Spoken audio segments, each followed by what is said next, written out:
Fala galerinha que mora logo ali, eu sou a Ingrid e esse é o canal Preconceito e Eu. Nossa galera, quanto tempo, que saudade de estar gravando os vídeos Preconceito e Eu. Mas estamos de volta, vídeos quinzenais, todos os sábados, um sábado sim aliás e um sábado não. O vídeo de hoje vai falar sobre os desafios e preconceitos que uma mãe solo vive. Você quer saber um pouquinho sobre esse tema? Vem comigo!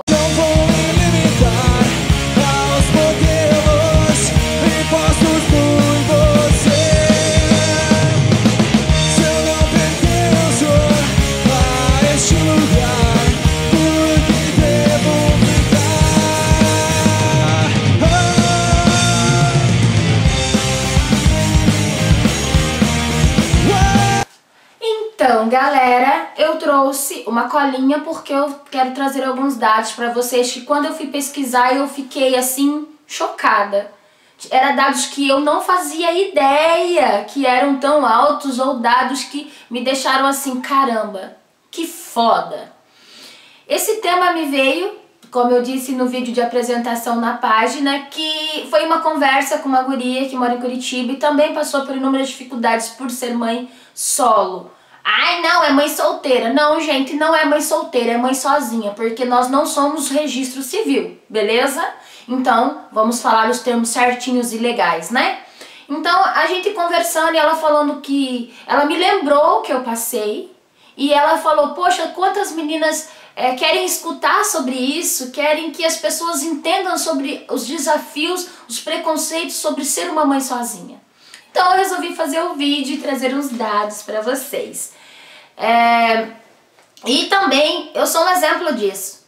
Minha mãe sozinha, né, me criou com a ajuda da minha avó. Na verdade eu fui praticamente criada pela minha avó, porque minha mãe tinha que trabalhar muito para sustentar meus irmãos, para me sustentar, então eu fui morar com a minha avó e fui criada pela minha avó. Meu pai agora apareceu, mas ele deve estar muito bravo porque eu acabei escrevendo nas redes sociais que eu fui abortada por ele.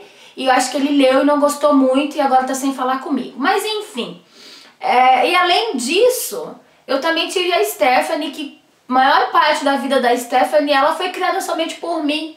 Eu corri atrás das coisas para ela até o último dia de vida dela. Então era eu e ela.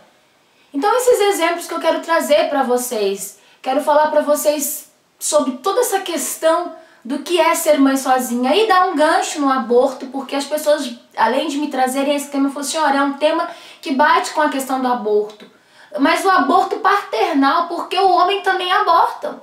O homem também aborta. Ele aborta e aborta de forma mais cruel. Então vamos falar sobre isso, vamos conversar um pouco sobre essa questão. Galera, como eu disse pra vocês, eu fiquei chocada com alguns dados que eu pesquisei para fazer o vídeo e eu não imaginava como é grande o número de mulheres sozinhas que criam seus filhos sozinhas. Segundo o IBGE, tem 57,3 milhões, 57,3 milhões de mulheres que chefiam suas casas sozinhas. Vocês pensam num negócio desse? 57,3 milhões de mulheres que lutam sozinhas. E aí dá o equivalente, segundo o IBGE, 38,7% de casas. O mais bacana que eu li sobre isso, que essas mulheres que estão sozinhas, que lutam sozinhas, aumentou dentro das universidades e escolas. Porque elas sentiram a necessidade de estar estudando, de estar correndo atrás, dar o melhor para elas e para seus filhos. Então aqui, em 2010, as mulheres foram maioria, gente, nas universidades. Eu fiquei chocada, eu não sabia disso, eu não sabia. Ó, o aumento foi de 57,1% de mulheres nas universidades, entre 18 e 24 anos. E também nas escolas de ensino fundamental, porque muitas mulheres, eu vejo pela minha família, mulheres mais antigas, não terminaram, não concluíram seus estudos. E aqui os dados trazem que as mulheres que voltaram a estudar depois de muito tempo, é 9,8% a mais do que os homens. Então as mulheres começaram a lutar pela sua independência. começaram a falar, olha, sociedade, eu sim tenho um filho sozinha, mas eu também vou fazer por onde as coisas acontecerem. Eu não preciso de macho, já que o macho não é macho o suficiente para assumir meu filho. Uma coisa que me chamou muita atenção também é que 5,5 milhões de crianças não têm registro do pai. No registro está escrito o nome da mãe e lá no pai está escrito pontinho, pontinho, pontinho. Assim como o meu. E há milhões de desculpas para não registrar. Ai, a mãe não quis, ai, o tempo foi passando, ai, a gente mora distante, ai, é muito documento, ai, como disse o pai da Stephanie, ele não é minha filha. Só que ao contrário, do meu registro da Stephanie tem o nome do pai, porque muita luta, a minha família em cima, realmente o pai dela registrou. E quando ele viu a cara da menina, não tinha como não ser o pai, né? Mas é muito triste o tanto de crianças que são sem pais.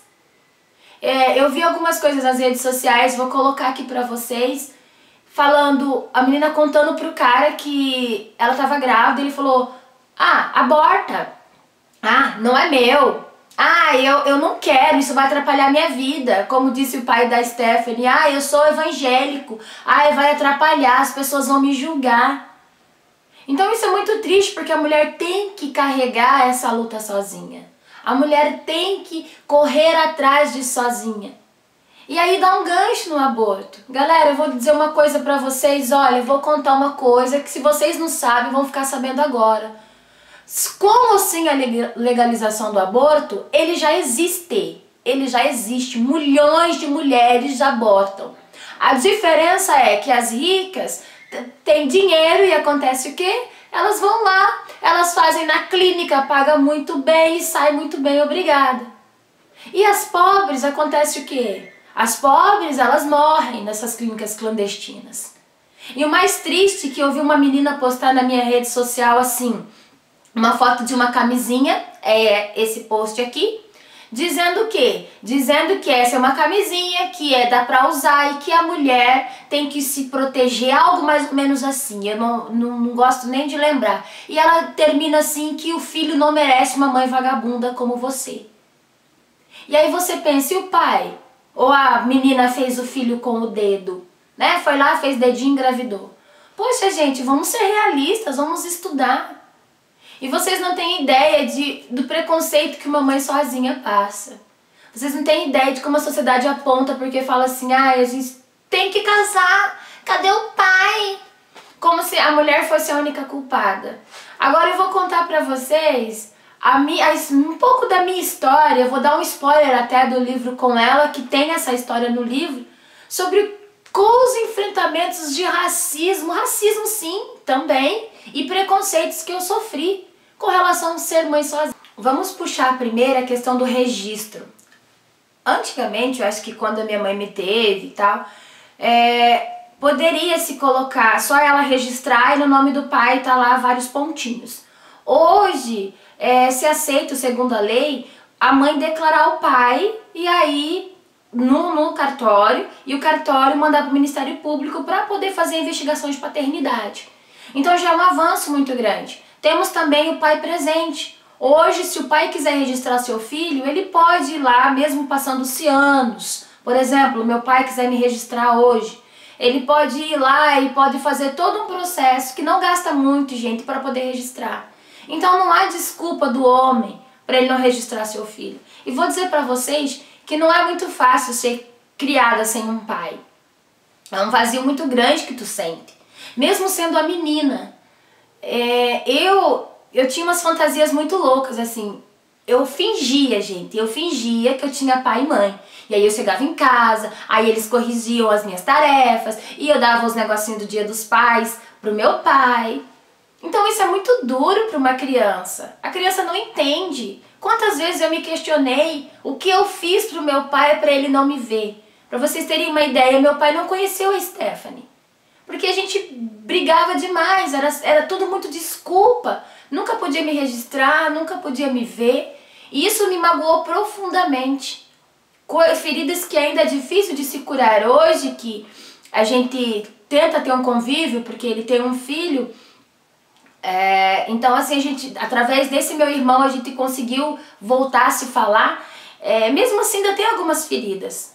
Mesmo assim ainda eu fico pensando por que ele não se esforça mais para que ele possa ter um convívio comigo. Foram muitos anos sem saber as coisas básicas de um filho, que eu gosto, que eu não gosto, meus gostos musicais. A única coisa que eu acho que é bem óbvia é meus gostos musicais, né? Então isso causa um trauma muito grande na criança. E na mãe principalmente, porque o filho vai cobrar da mãe. O filho vai cobrar, ó mãe, por quê? E geralmente quando há o pai que quer ver a filha, ele fala mal da mãe. Mas há inúmeros casos nas redes sociais que o pai é um filho da puta. Então assim, é muito triste. A mãe tem que enfrentar a sociedade que aponta pra ela, tá vendo? Se não tivesse abrido as pernas, você não tinha um filho sozinha. Ai, tá vendo? Se você não tivesse transado, isso não tinha acontecido. Por que você não casou com ele?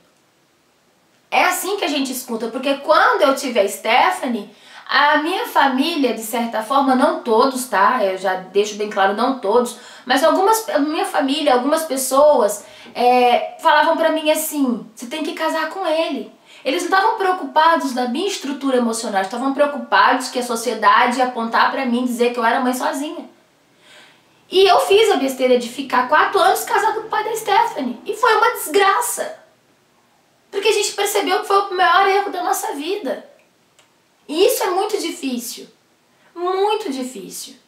E depois disso eu tive que continuar criando a minha filha sozinha. Mesmo dentro do casamento eu criei a minha filha sozinha. Porque era eu que ia atrás. Era eu que lutava. Era eu que levava nas fisioterapeias. Era eu que me desempenhava para que os remédios da Stephanie chegassem. No meu caso como filha, era minha mãe e minha avó que corriam atrás. E aí, muitas vezes, meu pai mesmo fica bravo, fala, ai, por que você fica pensando no passado? Ai, por que você não muda de assunto? Mas pensa como é difícil pra mim. Pra vocês terem uma ideia, eu tenho, até hoje, lembrancinhas dos dias dos pais, que é outra filha da putagem que as escolas fazem. Tem que ter dia de pai, tem que ter dia de mãe. Vai tomar no cu, gente. Quantos filhos chegam na escola, faz a lembrancinha pra porra do pai e chega e dá pra mãe? E a mãe chora, porque não era pra mãe que ele tinha que estar dando. Então isso é muito complicado, é muito triste e marca eternamente a vida de uma criança e a mãe também. Porque a mãe tem que prover de comida, porque o pai acha que 300 reais, 200 reais, nossa, a mãe vai ficar rica com esse dinheiro. Eles olham e falam assim, nossa, isso é o suficiente. Mas aí a gente vê nas redes sociais o bonito gastando um monte. Você acha mesmo que hoje uma pensão de 300 a 400 reais vai fazer o que na vida do filho? É uma coisa assim para se pensar, para as pessoas pararem de apontar. Como eu havia falado da questão do aborto e as pessoas me questionam muito, né, da questão do aborto, o pai, ele aborta. Ele aborta a hora que ele aponta para a mulher que está grávida e diz, não é meu. Ou se vira, ou aborta. Eu escutei isso do pai da minha filha. Eu tinha perdido a virgindade com o cara, gente. Eu não conhecia nenhum outro homem. E na minha época não tinha WhatsApp, não tinha Facebook, não tinha nada dessas coisas. Ou você aprendia dentro de casa, ou você aprendia na escola. E minha avó, muito tradicional, me explicou algumas coisas. Minha mãe não tinha um convívio tão grande. E quando o cara disse pra mim que eu não ia engravidar, que ele tinha um jeito... Ai, meu Deus, eu não gosto nem de lembrar dessa burrice. Que ele tinha um jeito que eu não iria engravidar, eu acreditei. Acreditei. E aí, alguns meses depois, Ingrid estava grávida. O que acontece? Ele olha pra mim, primeira coisa, tem certeza que você tá grávida? Tenho. Esse filho realmente é meu? Puta que pariu, cara! Eu só transei com você. Como que não é seu? E aí você enfrenta essas coisas. Quando eu disse do racismo, que a mulher também enfrenta, a mulher negra, muitas vezes pelo filho ter pele mais clara, ela enfrenta o racismo, porque daí a sociedade aponta, nossa, você é empregada. Ai, que criança linda, que bom que é branca. Aí vem o questionamento. Ah, mas por que você não casa com preto? Ai, por que você não fica com preto? Gente, vou dizer uma coisa pra vocês. Branco, preto, rosa, amarelo. O macho não deixa de ser macho. Ele tem, diferente da sua cor de pele, ele continua sendo um filho da puta. Eu já vi muito homem negro abandonar mulheres grávidas. E vi muito homem branco, que foi o meu caso, abandonar mulheres. Então a índole da pessoa não classifica pela cor de pele. Classifica pela forma com que ela é, com a forma com que ela vive. Então as pessoas têm que ver a mulher como uma guerreira. Como uma mulher que luta, que persiste. E não como um erro da sociedade. O meu recado com esse vídeo é que vocês olhem a mulher que cria sua filha ou seu filho sozinho com mais amor. Abracem essa mulher. Muitas vezes nós não queremos dinheiro, doação, a gente quer um abraço. E dizer, seja forte, eu tô com você. E vocês comecem a julgar esses machos escrotos que abandonam seus filhos, que abortam seus filhos. Parem de passar a mão no macho dizendo que, mas ele é homem, mas acontece. Não, gente, ele é filho de uma puta. Não, filho de uma puta não, né? Vamos falar esse termo não. Ele é um desgramento, porque a mãe do coitado não merece esse nome, é verdade. Ele é um canalha. Né? Ele é um canalha. Então, vocês precisam começar a julgar esses machos e exigir desse macho uma posição como pai. Porque não é fácil, eu tenho certeza, para essa minha amiga de Curitiba foi muito difícil, ela teve que enfrentar a justiça, porque o cara queria tomar a criança, nunca nem queria saber da criança. Mas a criança ficou bonita, a criança tá bem, depois que a mãe criou, a mãe casou de novo, e aí o cara quer tomar a filha. Como se tivesse algum convívio, algum direito de tomar a filha. Eu passei por isso porque alguns familiares do meu ex também queria pegar minha filha, mas na hora de ir lá, ficar 3 horas numa fila, de ficar 1 hora com ela numa fisioterapia, não aparecia um filho de Deus, né? Então tá na hora da gente ter um olhar diferente, transferir esse julgamento para os homens que abortam seus filhos e dar um amor e um carinho e uma força para essa mulher. Eu fico muito puta da cara quando eu falo de temas assim, porque me dói muito ainda. E eu penso na minha filha, e eu penso em toda a minha infância, que eu não tive meu pai do meu lado. E eu fico pensando nesses tanto de crianças, 5,5 milhões de crianças que também não têm convívio com seus pais.